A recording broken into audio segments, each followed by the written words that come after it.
Dito na tayo sa Liwasang Bonifacio. Kumusta naman po experience nyo dito po sa Maynila sa ating pong gawain ngayong araw na ito? Well coordinated na sa inyo. Thank you very much sa support. Masaya po kami dito. Manindigan na po tayo sa tama. Ilabas na po ang katotohanan. Ay sana po ay lumabas po ang katotohanan para sa ating bayan. Salamat po sa Iglesia ni Cristo sa inyo pagmamahal sa bayan. Inspirasyon po kayo sa amin. Alam niyo po ba na ito po ay kautusan po ni Yorme na handa po ang bawat ahensya ng gobyerno po? DPS. DPS po. Kayo na bahala sa mga bisita natin. Yes ma'am, kami na pong bahala. God bless you. From Bulacan po. Kayo po ay nandito para Makiisa po sa isahan po ng iglesia. Aksyonan nila ang mga hinaing ng Pilipinong naghihirap na po sa korupsyon na nagaganap sa ating bansa. taga saan po sila? Kabanatuan po.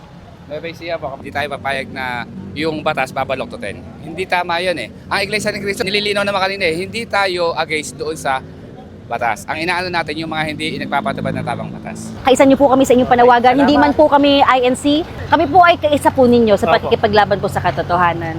Salamat po. God bless po. Sa Maynila, malaya lahat at welcome po kayo sa lungsod ng Maynila.